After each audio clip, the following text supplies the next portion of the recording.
을 찬양합니다. 우리 주님의 은혜와 평강이 넘치기를 빕니다. 우리가 창세기를 읽으면서 족장들의 생애를 보고 있습니다. 이들의 생애를 보면서 우리는 하나님이 어떤 분이신지 배우게 되고 또 인생이 무엇인지를 배우게 됩니다. 특별히 야곱의 삶을 보면 우리와 유사한 면이 많지요. 그렇게 젊은 날 살아왔던 야곱, 이제 147살입니다. 죽음을 앞두고 있습니다. 이 죽음을 앞둔 야곱, 그 소식을 들은 요셉이 자기 두 아들 므낫세와 에브라임을 데리고 왔어요. 그렇게 찾아오니까 2절에 어떤 사람이 야곱에게 말하되 네 아들 요셉이 네게 왔다 하매 이스라엘이 힘을 내어 침상에 앉아. 힘을 내어 침상에 앉았다. 이 표현을 보니까 이제 이 야곱은 노쇠하였고 기력이 진하여서 누워 있다가 억지로 힘을 내서 앉은 거예요. 지금 이제 야곱과 그 아들 요셉의 마지막 만남이라고 할 수 있습니다. 마지막 대화를 나눕니다. 무슨 이야기를 할까요? 요새 주가가 어떻게 된다더라. 요새 정치가 어떻다더라. 마지막 죽음의 그 자리에서 그런 이야기 안 하겠죠. 야곱의 인생에서 정말 중요한 일, 그가 살아오면서 겪었던 일 중에 정말 중요한 이야기를 하지 않겠어요? 그래, 야곱이 무슨 이야기를 하는지 봅시다. 3절에 보시면 요셉에게 이르되 이전에 가나안 땅 루스에서 전능하신 하나님이 내게 나타나사 복을 주시며 내게 이르시되 내가 너로 생육하고 번성하게 하여 네게서 많은 백성이 나게 하고 내가 이 땅을 네 후손에게 주어 영원한 소유가 되게 하리라 하셨느니라. 먼저 야곱은 하나님을 만난 이야기를 합니다.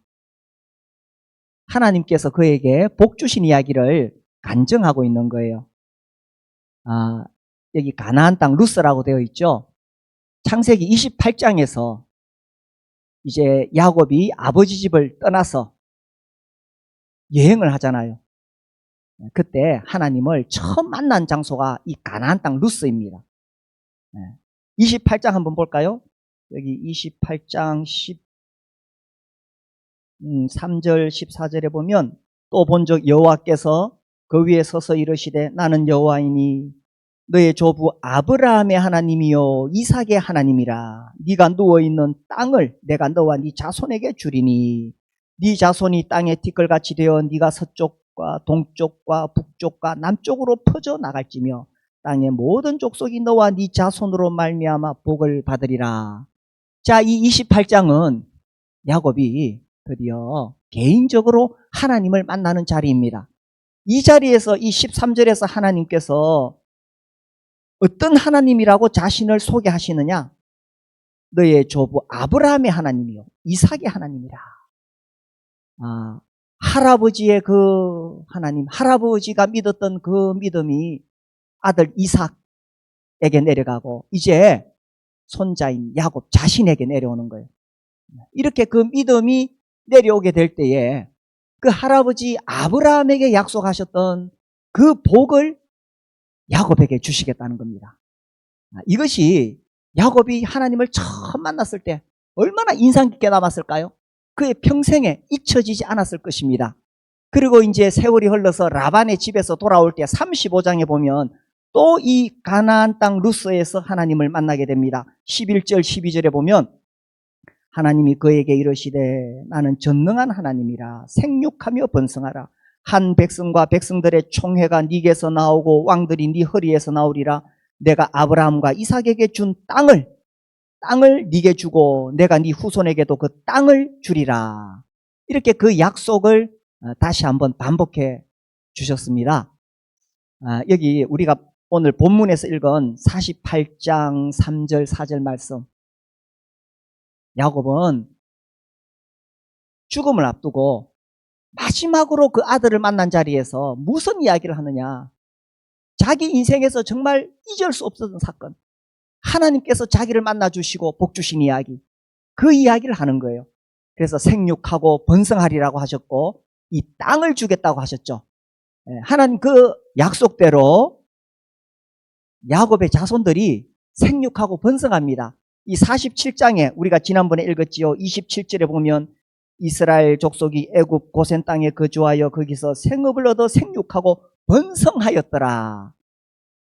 처음 야곱의 자손들 70명이 이집트로 내려갔습니다. 거기서 점점 12아들을 통해서 번성하게 되죠.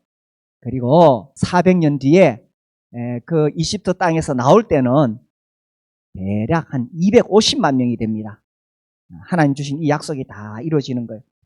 자, 야곱은 이 죽음을 앞둔 그 자리에서 아들을 만났을 때 자기 인생에서 정말 극적인 사건, 하나님 만난 사건, 하나님께서 그에게 복을 주신 그 이야기를 나누고 있습니다. 어떻습니까? 야곱처럼 이런 경험이 있습니까? 하나님을 만난 적이 있습니까?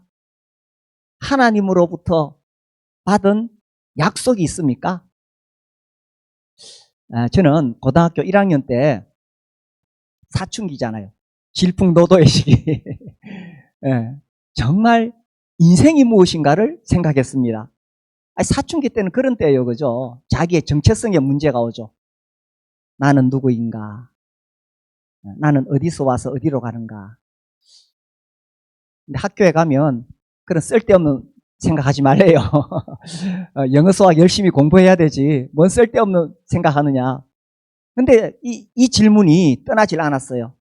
그러다가 고등학교 1학년 때 복음을 들었습니다.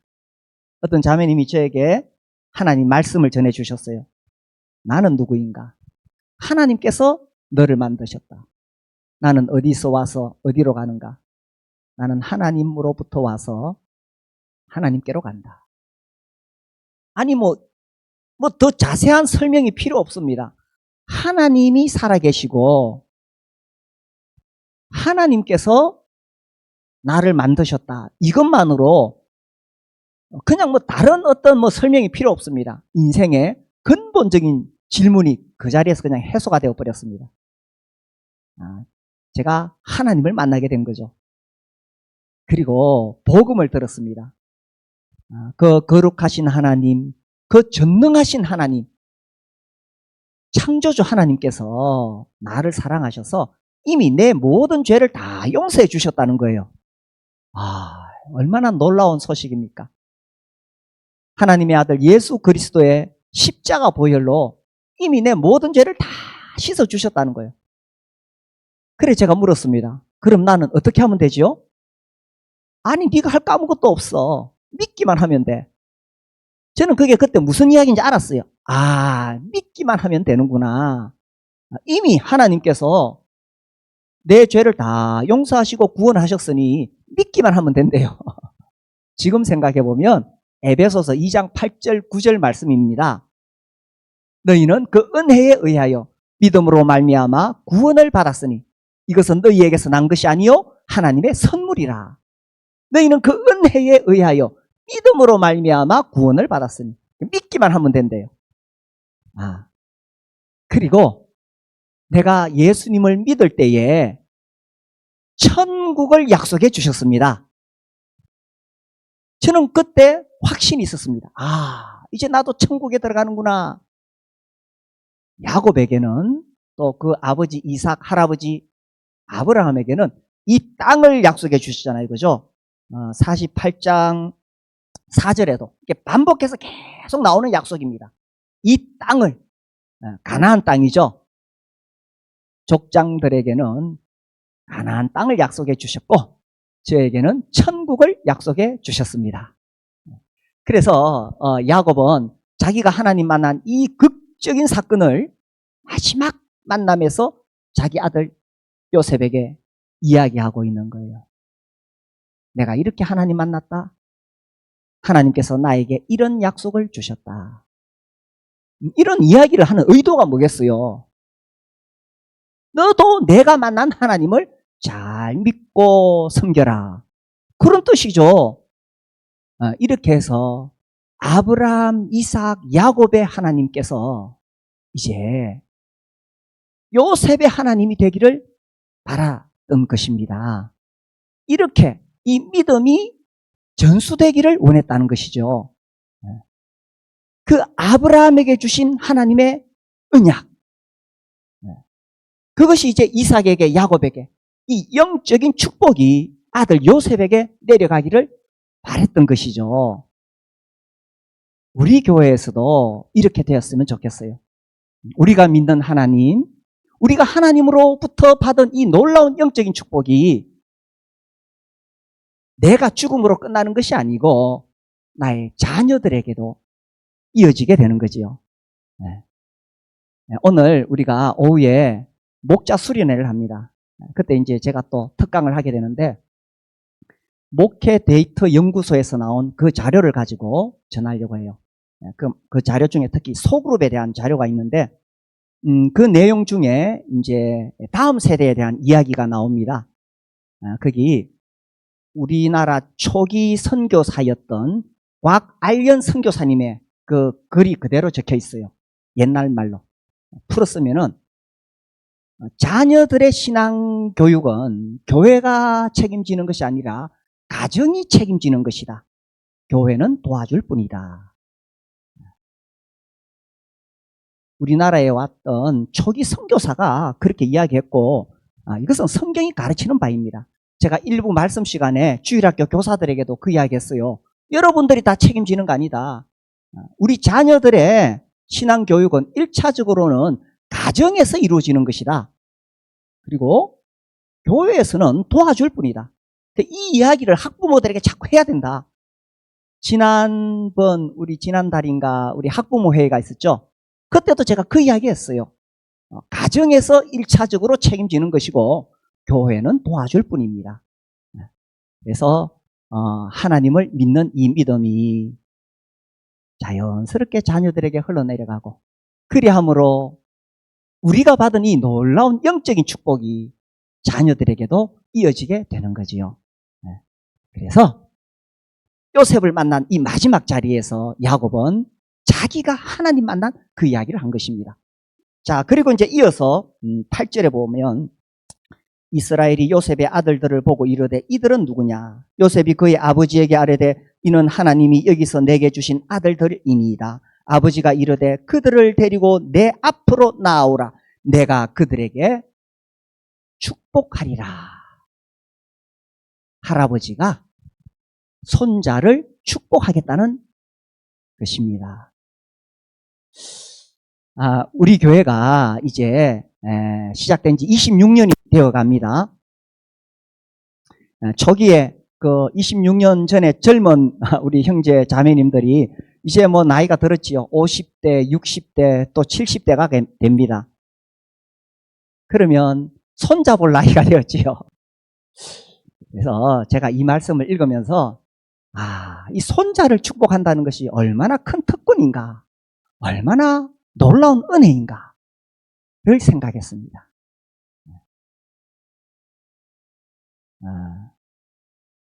이 손자를 축복하는 거예요. 지금 이 할아버지 야곱이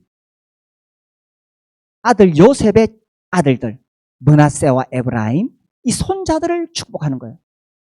이렇게 믿음이 내려가게 되는 것입니다. 자, 그래서 이제 그 뒤에 봅시다.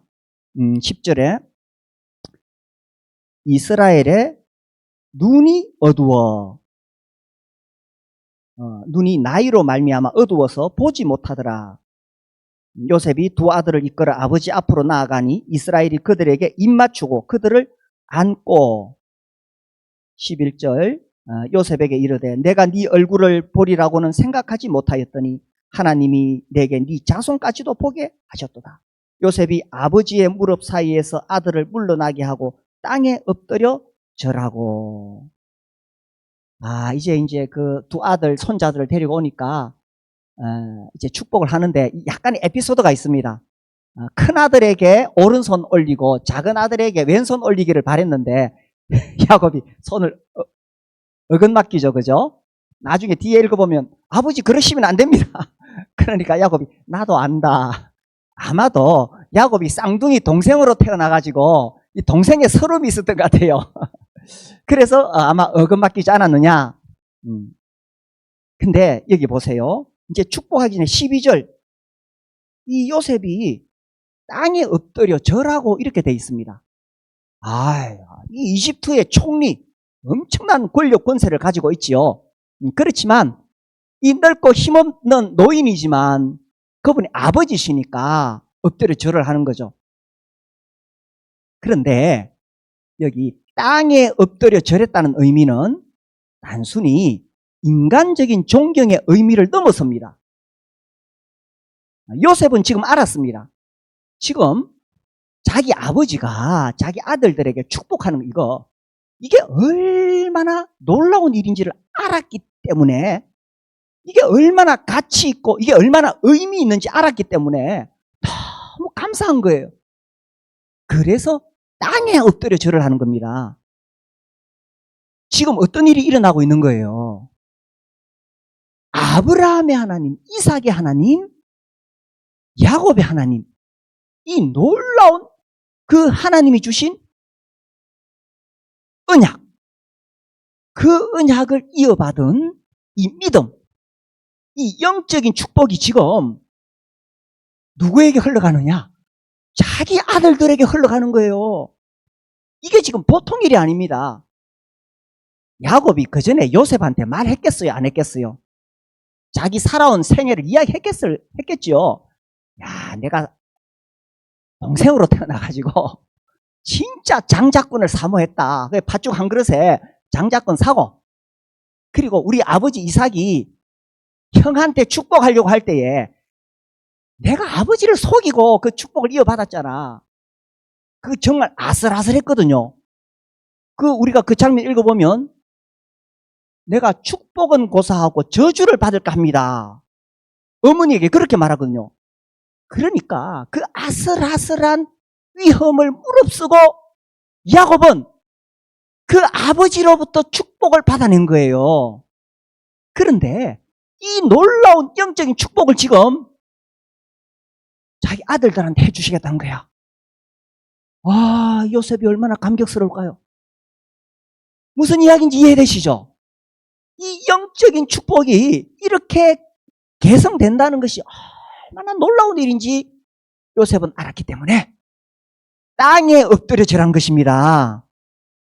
이건 단순히 아버지에 대한 인간적인 존경의 의미를 넘어서는 거예요. 그래서 우리 아버지가 우리 아들들에게 이렇게 축복하는구나. 너무너무 감격했던 것입니다. 이렇게 믿음이 개성되는 거예요. 자, 그래서 15절 보시면 그가 요셉을 위하여 축복하여 이르되, 보니까 뭔가 좀 안 맞는 것 같죠? 지금 누구를 축복합니까? 요셉의 아들들을 축복하잖아요. 근데 15절 말씀은 요셉을 위하여 축복한다고 되어 있습니다. 자, 아버지가 아들에게 해줄 수 있는 최고의 선물이 뭐냐 하면은 아들의 아들을 축복하는 거예요. 그러니까 요셉의 아들을 축복하는 거지만 이것은 정말 요셉을 위하여 축복한다는 것입니다. 여기 이제 우리 젊은 부모님들 30대, 40대 정말 자기 자녀들 잘 키우려고 애를 쓰지요. 그래서 열심히 일해서 돈 벌어가지고 우리 자녀들 학원에도 보내고, 아무튼 공부 잘 시켜서 좋은 대학 들어가서 또 안정된 직장을 얻고 또 좋은 결혼을 하기를 바라고, 뭐 그런 바람들이 다 있을 거예요. 근데 좀 더 멀리 바라봐야 됩니다. 그 다음에 정말 내 아들들을 위해서 아버지로서, 어머니로서 할 수 있는 정말 중요한 일이 뭐냐? 내 자녀들이 나중에 자라서 믿음의 가정을 이루고 손자들을 낳았을 때 그들을 할아버지로서 할머니로서 축복해 줄 수 있다면 이거야말로 아들을 위하여 할 수 있는 큰 선물이라는 것입니다. 그래서 멀리 내다봐야 돼. 눈앞에 있는 거 이것만 보는 게 아니고 내가 언젠가 내 손자들 축복하리라. 그렇게 하려면은 내가 어떻게 살아야 되겠어요? 내가 하나님 앞에서 바르게 살고 주님과 동행하고 주님의 몸된 교회를 섬기고 그렇게 살아가면서 축복할 수 있는 준비를 하는 거예요. 특별히 여기 보면 이제 할아버지가 축복하는데 할머니가 아니고 할아버지가 축복하잖아요. 물론 뭐 고대 시대는 가부장적인 그런 어떤 배경이 있습니다만은 그러나 성경적인 의미는 분명합니다. 만약에 할아버지가 안 계시면 할머니가 그 역할을 할 수도 있지만 할아버지가 계시면 할아버지가 하는 거예요. 저는 지금 이 이야기를 하고 싶어요. 가장의 권위, 아버지의 권위, 할아버지의 권위, 이 가장의 권위가 너무 중요하다는 것입니다. 오늘 한국 사회가 이 뭐 여성들의 인권이 워낙 강해가지고 이 남편들이 힘을 못 쓰네. 그런데 진짜 똑똑한 아내들은요, 자기 남편을 세웁니다. 자기 남편이 가정에서 아버지의 권위를 가지도록, 자녀들에게도 그렇게 아버지의 권위를 가지도록 하고, 그렇게 해서 진짜 똑똑한 아내들은 남편을 세워요. 근데 가짜 똑똑한 아내들은 자기가 나대, 표현이 좀 그렇습니다만은, 가짜 똑똑한 아내들은 자기가 설치고 다녀. 이 표현도 좀 이상합니다만은, 아니 실제로 그러잖아요. 그 참 어리석은 아내들이에요. 자문해 보니까 현숙한 여인은 남편을 세웁니다. 그래서 그 남편이, 가장이 이 집안에서 권위를 가지도록 해야 돼요. 그리고 남편도 가장의 권위를 되찾아야 됩니다. 물론 뭐 가족 일에 여러 가지 일들은 아내가 결정하고 할 수도 있어요. 그러나 가장으로서의 분명한 영적인 권위를 되찾는 것은 가장의 도리이고 책임입니다. 이 가장으로서 하나님 말씀과 기도와 교회를 섬김으로 인해서 영적인 권위를 가지는 것은 가장의 책임입니다. 그래서 이런 가정이 돼야 되겠죠. 아내는 남편을 세워서 권위를 가질 수 있도록, 아버지로서 또 교회 안에서 그 역할을 잘 할 수 있도록 뒷바라지하고 섬기는 것이고, 남편은 영적인 권위를 가지고 자녀들 앞에 설 수 있도록 기도와 말씀, 주님의 몸된 교회를 사랑하고 그렇게 살아가서 이 영적인 권위를 가지는 거죠. 그렇게 해서 우리 자녀들 믿음 안에서 키우고 세월이 흘러서 손자들을 축복하는 것, 그것이 단순히 손자를 축복하는 데 끝나지 않고, 여기 15절 보니까 그렇죠? 그가 요셉을 위하여 축복하였다. 그게 진짜 내 자식들을 축복하는 거예요. 자, 이렇게 축복해가지고 여기 이제 보니까 어떻게 축복하느냐. 15절, 그가 요셉을 위하여 축복하여 이르되 내 조부 아브라함과 아버지 이삭이 섬기던 하나님. 이 참 중요한 말씀이에요. 할아버지, 아버지, 그리고 야곱 3대에 걸쳐 내려온 이 믿음이 지금 요셉을 거쳐서 손자 5대에 이르기까지 이 믿음이 흘러내려가는 겁니다. 처음에 이 3대가 참 중요해요. 그렇게 해서 5대에 흘러내려가고 나중에 400년이 지난 다음에 이스라엘 민족이 형성될 때에 이 믿음의 기초가 분명하게 세워지게 되거든요. 그래서 15절에 내 조부 아브라함, 아버지 이삭이 섬기던 하나님, 그리고 나의 출생으로부터 지금까지 나를 기르신 하나님, 나를 모든 환난에서 건지신 여호와의 사자께서, 이렇게 나오죠.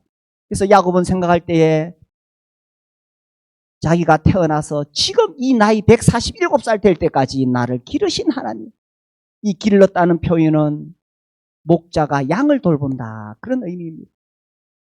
그리고 환난에서 건지신 하나님, 정말 험악한 세월을 보냈잖아요. 그 형 에서로부터 도망가가지고 죽지 않고 살아남아야 됐고, 라반이 그렇게 착취하는데 거기서 살아남아야 했고, 또 나중에 세월 흘러서 세겜성에서 어려운 일 당하고 험악한 세월을 보냈지요. 그러나 나를 건지신 하나님. 야곱은 손자들에게 어떻게 축복하느냐? 내가 경험한 하나님, 내가 경험한 하나님은 나를 기르시고 나를 모든 환난에서 건지셨다. 야곱 스스로 하나님을 만나고 그가 만난 그 하나님에 대한 확신이 있었기 때문에 그가 경험한 그 하나님에 대한 확신으로 손자들을 축복하는 거예요. 내가 먼저 하나님을 경험하는 것이 중요합니다. 정말 내 인생에서 나를 구원하신 하나님, 지옥 가는 나를 건지셔서 천국 가도록 하나님의 자녀로 삼으신 하나님에 대한 분명한 확신이 있어야 됩니다. 뿐만 아니라 내가 구원받고 살아가면서 주님을 섬기는 과정에서 이런저런 어려움이 있었을지라도 우리 하나님께서 나를 지키시고 보호하셔서 내 죽음을 앞둔 이 자리까지 나를 기르시고 건지셨다. 이런 주님과 동행함으로 내가 경험한 하나님, 내가 먼저 하나님을 경험해야, 그래야 손자들에게 확신을 가지고 이야기할 수 있겠죠. 내가 만난 이 하나님 네가 믿어라. 내가 만난 이 하나님의 이 놀라운 영적인 축복이 내 손자에게 이르기를 바라는 거예요. 그렇게 해서 믿음의 가문이 세워져 가는 것입니다. 그래서 이야기하지요. 16절 끝에 보면 내 이름과 내 조상 아브라함과 이삭의 이름으로 칭하게 하시오며 이들이 세상에서 번식되게 하기를 원하나이다. 이렇게 이 3대를 거쳐서 이제 5대에 이르기까지 이렇게 믿음이 내려가게 됩니다. 이런 과정에서 정말 이 할아버지 또 아버지의 가장으로서의 영적인 권위가 정말 중요하다는 거예요. 우리 교회에서도 이렇게 되기를 정말 기도하고 바랍니다. 물론 아버지로부터 할아버지로부터 이미 믿음을 전수받은 분들도 여기 계시지만 이제 나도 언젠가 아버지가 되고 또 할아버지가 될 거잖아요. 그렇게 했을 때에 정말 이 영적인 축복을 내 아들, 내 손자에게 할 수 있는 그런 사람이 되는 거예요. 그래서 믿음의 가문을 세우는 겁니다. 세상적인 믿음의 가문은 뭐예요? 그 집안에 의사가 몇 명이라더라. 판사가 몇 명이라더라. 그 집안은 교수 집안이더라. 이런 거죠. 그게 이제 세상적인 명문가고 거기 들어가려고 얼마나 애를 씁니까? 근데 이제 이게 우리나라는 이게 이제 참 굳어져 가지고 쉽지 않다 그러더라고요. 이게 이런 명문가가 되려면은 한 사람이 잘해서 되는 게 아니고 2대, 3대, 4대 이렇게 쫙 이렇게 세워져야 되거든요. 강남에 그런 가문들이 있다고 하더라고요. 뭐 강남에 무슨 대치동, 뭐 압구정동, 또 뭐 반포동 그런 데는 그 집안이 이렇게 딱 돼 있어가지고 어렸을 때부터 영어학원 보내고 이번에 이제 무슨 법이 통과됐죠, 그죠? 아기들에게 그런 거 하지 말라고. 아무튼 그 통과돼도 상관없어요. 이 사람들은 어떻게 해서도 다 합니다. 그래가지고 어려서부터 영어학원 뭐 영어 해가지고 또 막 이래가지고 결국은 자기들 대를 이어서 판사 되게 하고 의사 되게 하고 교수 되게 하고 뭐 한두 번 실패를 해도 괜찮대요. 한 두세 번 실패를 해도 또 결국은 해가지고 그 계열에 그 반열에 오르도록 한대요. 이게 뭐 강남 시스템이래. 그게 딱 돼 있어가지고 그 자기들 집안에 그런 것들을 계속 자손 대대로 물려준다고 하지요. 제가 그 이야기를 들으면서 우리 교회도 정말 아브라함, 이삭, 야곱의 하나님 이렇게 흘러내려가는 다사 시스템을 만들 수 있으면 좋겠다. 어떻습니까? 한번 도전해 보시지 않겠습니까? 우리의 자녀들이 잘 자라고 또 거기서 우리의 손자들이 태어났을 때에 그들을 축복하고 이 믿음이 전해지고 영적인 축복이 그들에게 전해지도록 그래서 소문이 나면 이 다사 시스템에 들어오려고 전부 이사오고. 그런 하나님의 역사, 그런 하나님의 은혜가 우리 교회에 이 다사 땅에 임하기를 간절히 소원합니다. 예, 이렇게 해서 이제 손자들을 축복하고 이제 마지막으로 뭐 하느냐? 21절. 우리 21절은 여기 보세요. 21절. 이스라엘이 요셉에게 또 이르되 나는 죽으나 하나님이 너희와 함께 계시사 너희를 인도하여 너희 조상의 땅으로 돌아가게 하시느냐. 이제 마지막으로 이 야곱은 약속의 땅에 대해서 일깨웁니다. 자, 여기서 뭐라고 이야기하느냐? 나는 죽으나. 야, 이 두 단어. 나는 죽으나. 우리 청소년들 생각할 때 이게 남의 이야기죠. 그러나 우리 인간은 유한한 존재라 언젠가는 다 이렇게 됩니다. 저는 청년 시절에 이 다윗의 말을 들으면서 아주 인상 깊게 기억에 남았어요. 열왕기상 2장 2절에 보면 이렇게 되어 있습니다. 같이 읽어볼까요? 시작. 내가 이제 세상 모든 사람이 가는 길로 가게 되었노니 너는 힘써 대장부가 되고. 그러니까 자기 아들에게 하는 말이에요. 내가 이제 세상 모든 사람이 가는 길로 되었. 세상 모든 사람들이 가는 길이 어디입니까? 죽음입니다. 아무도 피할 수가 없습니다. 아무리 젊고 건강해도 다 이 길로 갑니다. 우리가 그동안 야곱의 생애를 쭉 살펴봤잖아요. 얼마나 치열하게 살았습니까? 야곱은 어떤 환경에서도 굴하지 않았습니다. 그죠? 동생으로 태어난 그 컴플렉스 결국은 극복했지요. 그리고 라반의 착취 아래서 그 혹독한 상사 밑에서도 살아남았습니다. 정말 치열하게 살아남고 결혼해서 자녀들을 낳고 또 가축대 가지고 성공했습니다. 그러나 나는 죽으나 결국은 죽는 거예요. 한 번 죽는 것은 사람에게 정해진 것이요. 결국은 다 죽는다는 것입니다. 라틴어에 메멘토 모리라는 말이 있어요. 너는 반드시 죽는다는 것을 기억해라. 제 친구 형제님은 이 퍼사에, 카톡 퍼사에 메멘토 모리 이렇게 써놨더라고요. 너는 반드시 죽는다는 것을 기억해라. 아무도 이 죽음을 피할 수가 없습니다. 그래서 이 죽음을 생각함으로 우리가 인생을 어떻게 살아야 될지를 생각하게 되는 거죠. 자, 이제 야곱이 이제 죽음을 앞두고 있습니다. 나는 죽으나. 그러면서 무슨 이야기를 하느냐? 조상의 땅에 대해서 이야기하죠. 너희 조상의 땅으로 돌아가게 하시려니와 나는 죽으나 하나님이 너희와 함께 계시사. 조상의 땅. 아까 우리가 성경 여러 구절을 봤지만은 이 땅에 대한 이야기가 계속 나옵니다. 하나님께서 이 가나안 땅을 약속해 주셨습니다.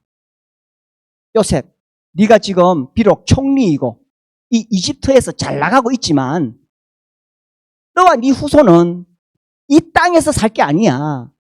언젠가 하나님께서 인도하셔서 하나님께서 약속하신 그 가나안 땅으로 가게 될 거야 하면서 요셉에게 조상의 땅, 약속의 땅을 일깨웁니다.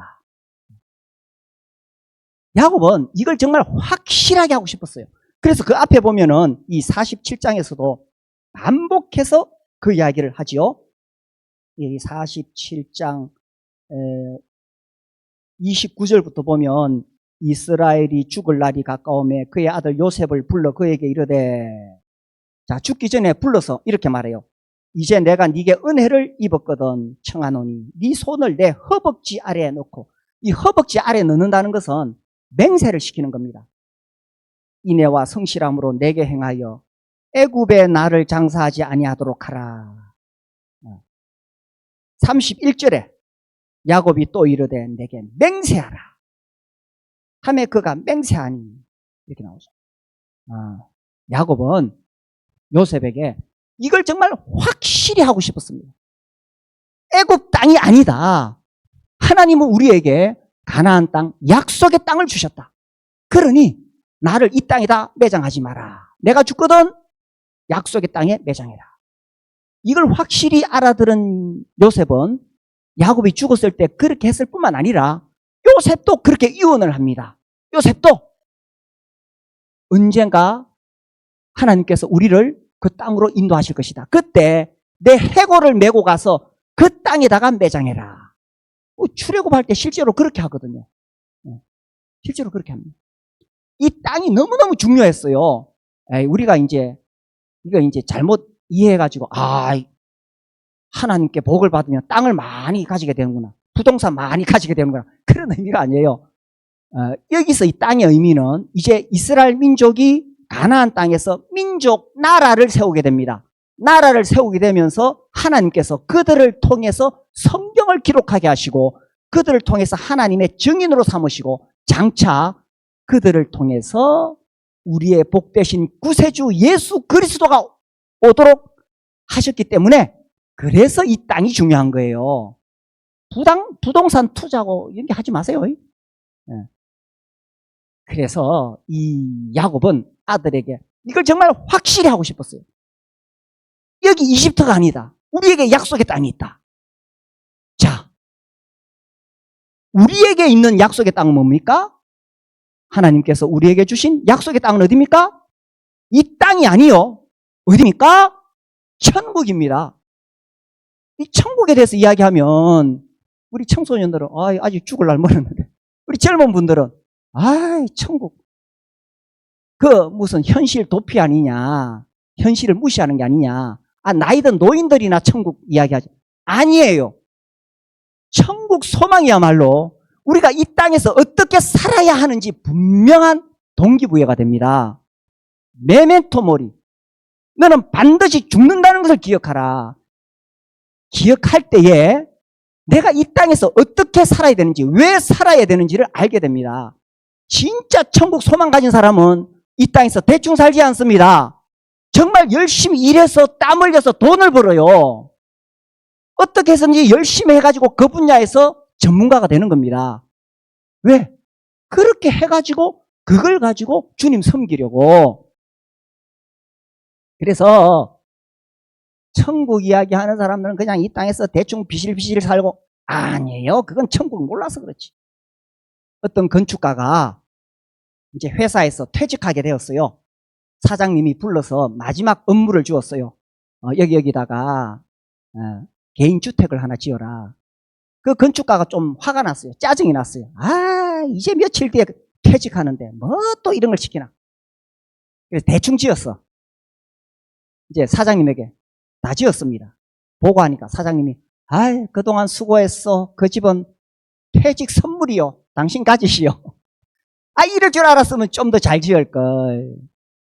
우리 모두가 천국에 가면 이 땅에서 보낸 재료를 가지고 거기서 집 짓고 있는 거예요. 그러니 정말 천국 소망이 있는 사람은 그렇게 대충 살지 않습니다. 자, 그래서 이제 마지막으로 요셉에게 이 약속의 땅을 일깨우면서 이 믿음이 계승되도록 야곱은 확실하게 했던 것입니다. 우리도, 우리 교회도, 우리 가정도 이렇게 믿음이 아들, 손자에게까지 전해질 수 있게 되기를 바랍니다. 3대를 지나서 5대에 이르기까지 이 영적인 축복이 쫙 흘러가도록 내가 먼저 주님과 동행하고 내가 먼저 주님 섬기고 내가 그렇게 살아서 영적인 권위를 가지고 우리 자녀들, 우리 손자들 축복하는 그런 교회, 그런 가정이 될 수 있게 되기를 간절히 소원합니다. 우리 기도하겠습니다. 이런 영적인 가문 세우게 해달라고 주님 앞에 기도하겠습니다. 내가 그런 아버지가 되게 해주시고 내가 그런 어머니가 되게 해주시고 장차 나아가 그런 할아버지, 할머니가 되게 해주십시오. 내가 정말 손자들을 영적인 권위를 가지고 축복할 수 있게 해주십시오. 내가 경험한 하나님, 살아계신 하나님, 나를 구원하신 하나님, 그 하나님 이름으로 우리 손자들 축복할 수 있도록 멀리 내다보고 그런 영적인 가문 세우게 해달라고 주님 앞에 기도하겠습니다.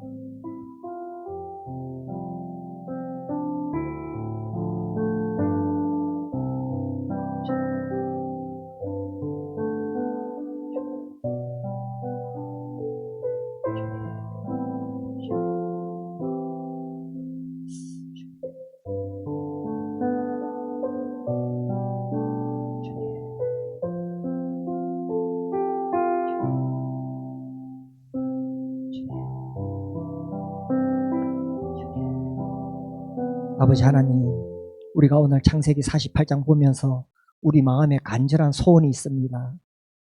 주님, 정말